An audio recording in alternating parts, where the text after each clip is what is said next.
दोस्तों, मेरा नाम आरिफ हसन है। मैं एक छोटे से गांव में रहता हूँ। इस घटना को भुलाना मेरे लिए नामुमकिन है। ये बात कुछ साल पहले की ही है, जब मैं एक रात गांव के बाहर उस खंडर के पास से गुजरा था। लोग कहते थे वो जगह जिन्नातों का ठिकाना है, लेकिन मैं उन बातों को कभी सच नहीं मानता था। पर उस रात मुझे समझ में आया कि वो सब कहानियां झूठी नहीं थी। दरअसल मेरे मौलवी साहब ने मुझे अपने एक दोस्त के घर पर कुछ ज़रूरी किताबें पहुंचाने के लिए कहा था, जिनका घर दूसरे गांव में पड़ता था। वो गांव मेरे गांव से 7 किलोमीटर दूर था। गांव के बड़े बुजुर्ग हमेशा कहते थे कि उस खंडार में जिन्नात रहते हैं, पर मैं उन बातों को सिर्फ एक अफवाह मानता था। लेकिन मौलवी साहब की बात टालना मेरे बस की बात नहीं थी। उनकी इज्जत गांव के हर शख्स की तरह मेरे दिल में भी बात थी। मैंने सोचा, अल्लाह का नाम लेकर निकलता हूँ, सब ठीक रहेगा।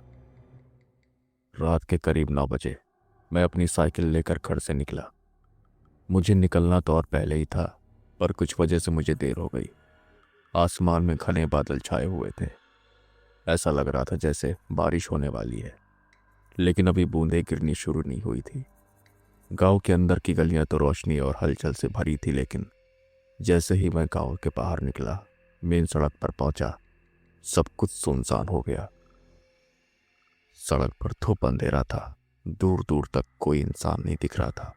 बस मेरी साइकिल के पैडल घुमाने की आवाज सुनाई दे रही थी। रास्ता एकदम सीधा था, पर मैंने लॉन्ग कट लेना सही समझा, क्योंकि दूसरा रास्ता थोड़ा लंबा जरूर है, लेकिन सुरक्षित महसूस होता है। जैसे जैसे मैं आगे बढ़ा, मेरे शरीर में अजीब सी ठंड महसूस होने लगी। हवा की ठंडक एहसास कर रही थी। अचानक पेड़ों के बीच से एक उल्लू की आवाज आई। मुझे अचानक झटका लगा, लेकिन मैंने खुद को संभाला और अपनी साइकिल चलाता रहा। तकरीबन आधे पौन घंटे में मैं वहां मौलवी साहब के दोस्त के घर पर पहुंच गया।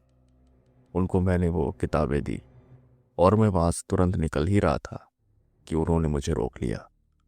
फिर मुझे मजबूरन वहां कुछ देर ठहरना पड़ा। नाश्ता पानी और बातचीत करते करते वक्त का पता ही नहीं चला। जब मेरी नज़र खड़ी पड़ गई तो समय 10:30 का हो रहा था। समय देखते ही मैं वहां से उठ खड़ा हुआ और वहां से निकलने लगा। फिर उन्होंने मुझसे कहा कि रात ज़्यादा हो गई है, इसलिए आज यहीं रुक जाओ। सुबह 5 बजे तक मैं तुम्हें जगा दूंगा, फिर तुम चले जाना। पर मेरा घर पहुंचना बहुत ज़रूरी था, क्योंकि मेरे पिता की तबीयत सही नहीं चल रही थी, इसीलिए मैं कहीं रुक नहीं सकता था। तो मैंने उनको अलविदा कहा और वहां से निकल आया। पर रात बहुत ही ज़्यादा हो चुकी थी। चारों तरफ का फैला सन्नाटा और अंधेरा मुझे काटने को दौड़ रहा था। जाना तो मैं उसी रास्ते से चाहता था जिधर से मैं आया था, क्योंकि वो रास्ता लंबा ज़रूर है मगर सुरक्षित है। लेकिन समय को देखते हुए मुझे मजबूरन उस रास्ते को चुनना पड़ा जिस रास्ते पर वो खंडर पड़ता था। तो मैंने अपनी साइकिल चलाना शुरू किया और उस रास्ते की ओर निकल पड़ा। लगभग 20 मिनट तक साइकिल चलाने के बाद वो खंडर अब बस आने ही वाला था, क्योंकि वो अब ज़्यादा दूर नहीं था।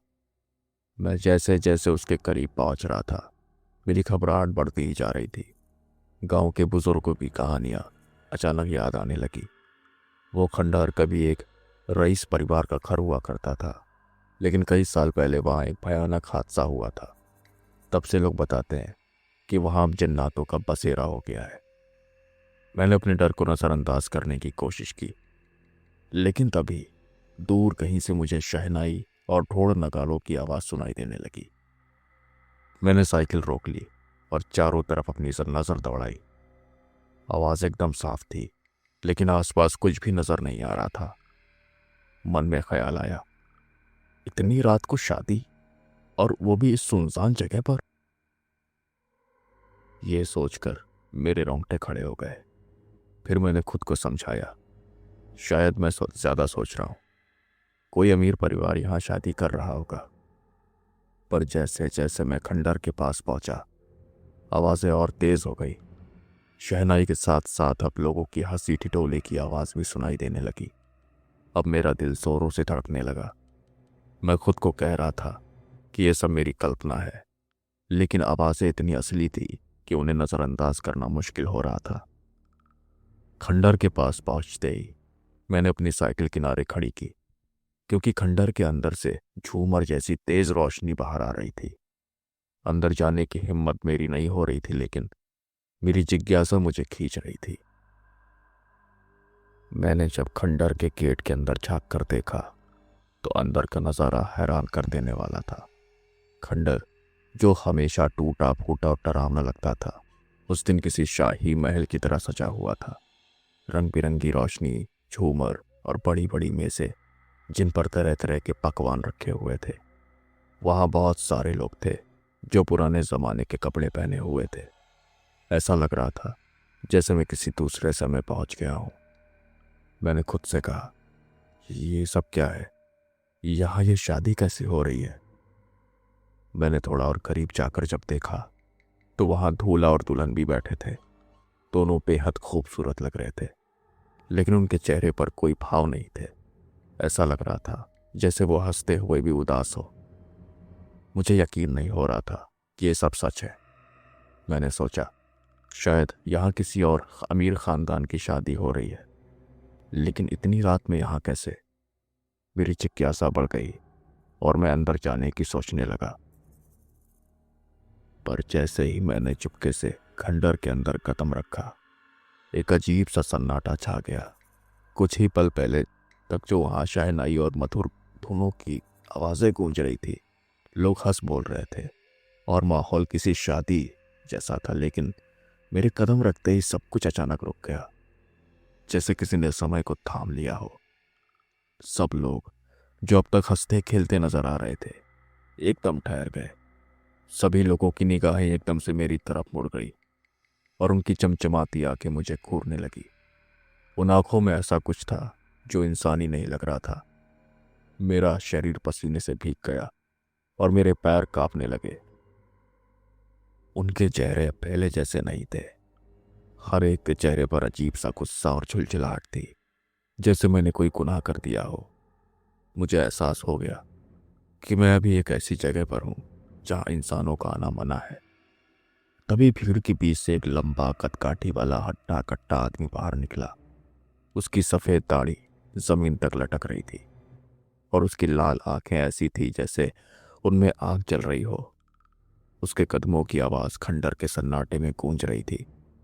वो सीधे मेरी तरफ आया और रुककर मुझे ऊपर से नीचे तक घूरने लगा। उसकी भारी आवाज गूंज उठी, तू इंसान है? यहां आने की तेरी हिम्मत कैसे हुई? उसकी आवाज सुनकर मेरी रूह कांप गई। ऐसा लगा जैसे जमीन मेरे पैरों के नीचे से खिसक गई हो। मैंने कांपती आवाज में जवाब दिया, मुझे माफ कर दीजिए, मैं गलती से यहाँ आ गया हूँ। मुझे नहीं पता था कि यहाँ आना मना है। वो जोर से हंसने लगा। उसकी हंसी इतनी डरावनी थी कि खंडर की दीवारें भी जैसे कांप उठी। वो मेरे करीब झुका और ठंडी आवाज में बोला, अब माफी मांगने का कोई फायदा नहीं। तूने हमारी दावत में कदम रखकर बड़ी भूल की है। अब तू यहां से ऐसे नहीं जा सकता। उसकी बात सुनकर मेरी सांसें रुक गई। मुझे ऐसा लगने लगा जैसे मैं एक फंदे में फंस गया हूं और बचने का अब कोई रास्ता नहीं है। फिर उसने अचानक मेरा दायां हाथ जोर कर कसकर पकड़ लिया।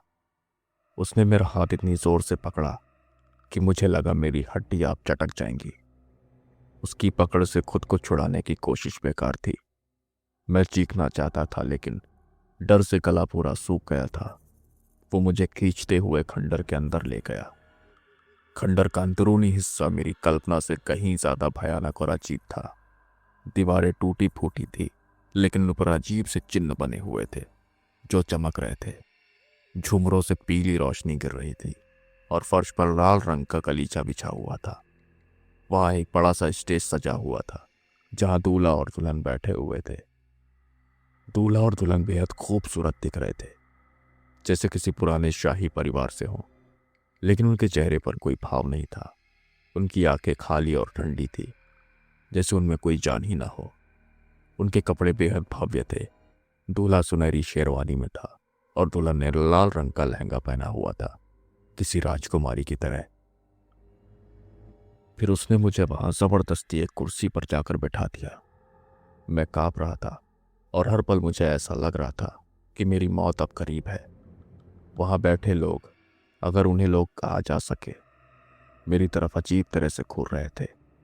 उनकी आंखें चमक रही थी, लेकिन वो चमक किसी खुशी की नहीं, बल्कि एक भयानक गुस्से की थी।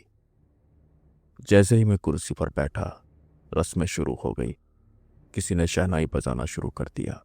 एक औरत जिसने काले रंग की साड़ी पहनी हुई थी मेरे पास आई और मेरे सर पर कुछ अजीब सी जड़ी बूटियां डालने लगी। वो बुदबुदा रही थी, लेकिन उसकी भाषा समझ में नहीं आ रही थी। ऐसा लग रहा था जैसे वो किसी प्राचीन मंत्र का जाप कर रही हो। उस माहौल में एक अजीब ठंडक थी। हालांकि मेरा शरीर डर के मारे पसीने से भीग चुका था।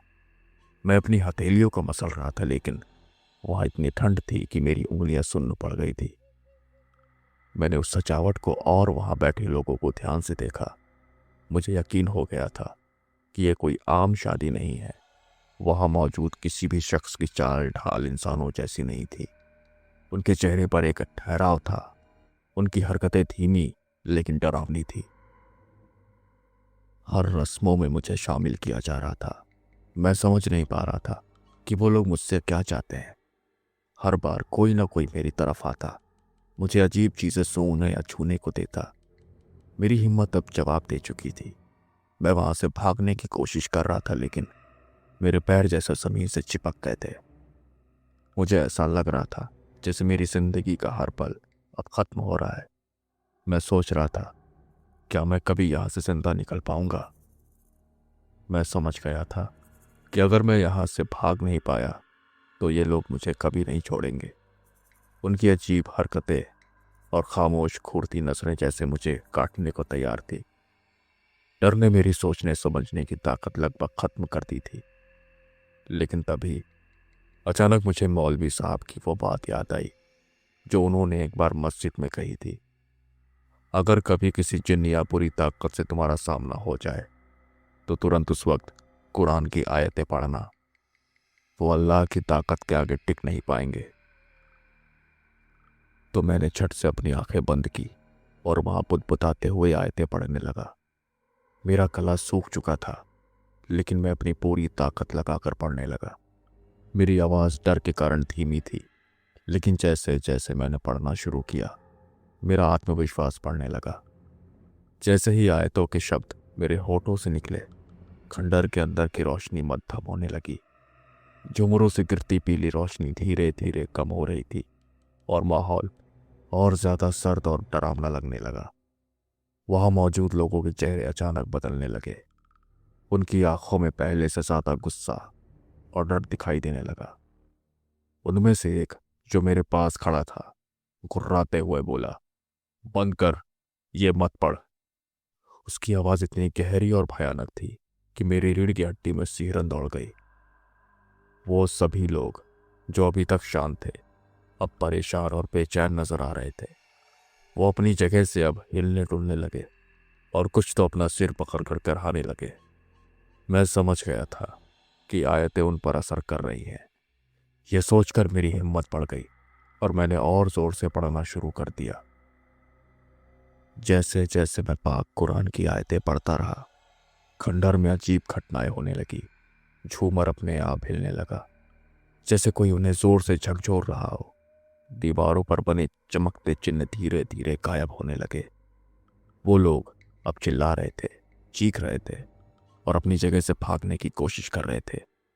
दूल्हा और दुल्हन, जो अभी तक शांति से बैठे थे, अचानक उठ खड़े हुए। उनके चेहरे अब बहुत डरावने हो गए थे। दुल्हन की लाल आंखें मुझे घूर रही थी और उसकी सफेद दांतों की पंक्तियां किसी भेड़िए जैसे लग रही थी। लेकिन जैसे ही मैंने आयतें जोर से पढ़ी, उन्होंने अपना चेहरा छिपा लिया और कराने लगे। कुछ ही पलों में वहां सब सब तरफ अफरा तफरी मच गई।